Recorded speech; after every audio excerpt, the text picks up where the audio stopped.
Night Meyer అంటే పీడకలలు. ఈ పీడకలలు అనేవి మన యొక్క మనసు పైన, జ్ఞాపక శక్తి పైన మరియు ఆలోచన విధానం పైన ఏ విధంగా ప్రభావాన్ని చూపిస్తాయి, దానివల్ల కలిగేటువంటి నష్టాలు, దానివల్ల కలిగేటువంటి ప్రభావం ఏ విధంగా ఉంటుంది అనే దాని విషయాన్ని మనం చూసినట్లయితే, ముఖ్యంగా మొదటగా ఒక 5 కాంపోనెంట్స్ అనేవి ఉంటాయి.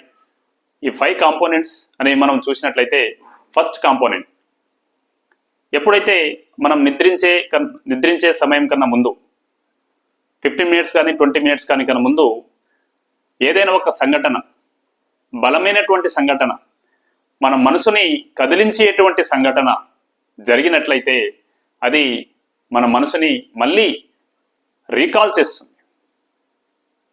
పడుకునే కన్నా ముందు ఒక 20 మినిట్స్ ముందు ఈ సంఘటన జరిగి మనం నిద్రించడానికి వెళ్ళినప్పుడు మన మనసు అనేది దాన్ని మళ్ళీ రీకాల్ చేయడానికి అవకాశం ఉంటుంది.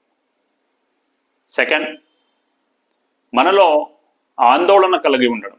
మనసు ఎప్పుడైతే ఆందోళనలో, ఫియర్, భయంలో ఉండడం, దానివల్ల మనలో ఉన్నటువంటి న్యూరాన్ సిస్టమ్స్ అనేవి ఎప్పుడు ఒకదానికొకటి లింక్ అయి ఉంటాయి.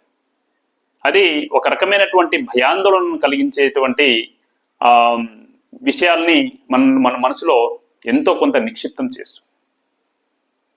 థర్డ్ వన్ వచ్చేసి ఏవైతే సంఘటనలు, ఏవైతే విషయాలు మనం దాన్ని అసంపూర్ణంగా అంటే ఇన్కంప్లీటెడ్ మ్యాటర్, ఆ ఇన్కంప్లీటెడ్ మ్యాటర్ని అలానే ఉంచి మనం నిద్రపోయినట్లయితే ఆ తర్వాత అది ఏం చేస్తుంది అంటే మనలో నాడీ వ్యవస్థలో ఎంతో కొంత దాగి ఉన్నటువంటి విషయాన్ని అది బ్రెయిన్కి అందిస్తుంది. మనలో ఉన్నటువంటి నాడీ వ్యవస్థ, స్పైనల్ కార్డ్లో ఉన్న విషయాలు కూడా బ్రెయిన్ అనేది తీసుకుంటుంది. అంటే శారీరకమైన విషయాలని కూడా అది ప్రతిస్పందిస్తుంది. మెదడు అనేది ఒక కేంద్రం లాంటిది.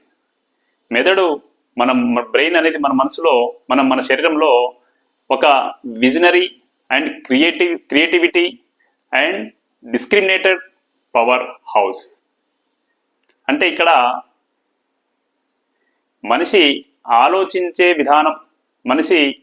ఆలోచించేటువంటి విధానంలో ఒక విజనరీని, ఒక విజువల్స్ని మనకు తీసుకొస్తుంది. ఇలా తీసుకున్నటువంటి విజువల్స్ మనం నిద్రించే సమయంలో అవి మనల్ని మళ్ళీ రీకాల్ చేసి, అది ఒక బొమ్మల రూపంలో, అది అస్తవ్యస్తంగమైనటువంటి బొమ్మల రూపంలో మనని ఒక్కసారి అది తట్టుతుంది. దానివల్ల ఆ విషయం ఎప్పుడైతే తట్టుతుందో ఎంతో కొంత విషయం మళ్ళీ మన జ్ఞాపక శక్తిలో దాగి ఉంటుంది. అందుకని మీరు చూడండి, ఎప్పుడైనా ఏదైనా కల వచ్చినప్పుడు మార్నింగ్ ఒక 7-8 దాటిన తర్వాత అది గుర్తుండదు, చాలా రేర్గా గుర్తుంటాయి. ఎందుకు అంటే అది చిన్న విజువల్స్.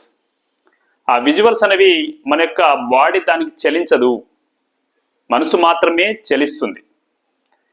ఆ బాడీ ఎప్పుడైతే చలించదో అది మన మైండ్లో చాలా తక్కువగా జ్ఞాపక శక్తిని జ్ఞాపకంగా ఉంచుతుంది. ఇట్స్ ఏ మెమొరబుల్ అనేది చాలా తక్కువగా ఉంటుంది. అందుకని ఎప్పుడైనా పీడకల గురించి ఎప్పుడు కూడా భయపడాల్సినటువంటి అవసరం లేదు. ఇంకో ఈ విషయం ఇక్కడ ఏంటి అంటే, మన మనసు పైన ఏదైనా ఒక దయ్యం లాంటిదో లేకపోతే ఏదో కూర్చున్నటువంటి ఆ ఫీలింగ్స్ అనేది వస్తూ ఉంటుంది. ఇక్కడ శరీరం పైన ఇట్లా కూర్చున్నటువంటి ఫీలింగ్ వస్తుంది. అది ఏంటి అంటే, మనం నిద్రించే సమయంలో చేతులు మనకు తెలియకుండానే ఇలా పెట్టేస్తాం. దానివల్ల ఏం చేస్తుంది అంటే, ఇక్కడ నాడీ వ్యవస్థ అనేది ఈ చెయ్యి మనకు కదలదు, ఎందుకంటే ఇట్లానే ఉంటుంది.